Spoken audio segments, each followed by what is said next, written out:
Hello hustlers, if you are an active user of ChatGPT, I'm sure that you've seen this screen, especially when you're trying to generate images or even when you're just using text prompts. Sometimes you run out of your ChatGPT Plus limit simply because you're using a free account. What if I told you that there is a way you can get ChatGPT Plus completely for free using a single email?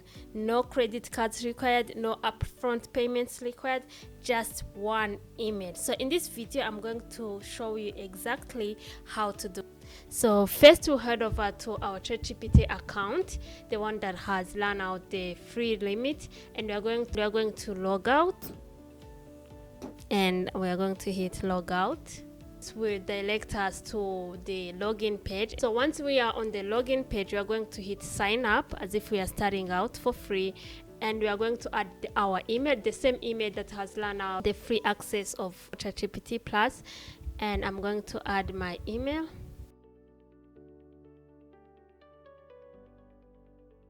After we are done with adding our email, here is the trick. You have to add the full stop somewhere in your email. So this email is albatrossa68@gmail.com. So we are going to find somewhere to add a full stop. So we are going to, let's say we add it here between A and L.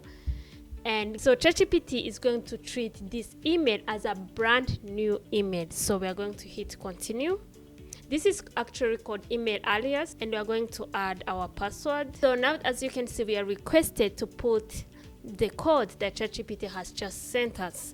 ChatGPT is going to send us a verification code, and don't worry, this verification code will be sent to our original email, the one that we started with and added a comma. So it's going to be sent to our original email. So we are going to head to our original email and just copy and hit continue.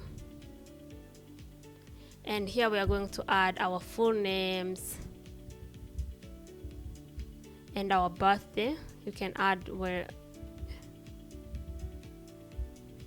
and hit continue. And voila, we've just created a brand new ChatGPT account, and we still have access to those daily credits that allows us to access ChatGPT Plus. So we are going to test it by just adding our prompt to see if we still have access to that. So we are going to create image and add our prompt and hit generate. And here you can see that it's getting started. As you can see, our image has been created, and mind you, this is a pro feature and we are using it even after we have exhausted our free daily credits. So once you run out of the credits, you can do the same. You go to logout and then you create another ChatGPT account using the same email. This is how you can get unlimited access to ChatGPT Plus for free using a single email. So if you are interested, try this out and let me know in the comments what you think about it. See you in the next one.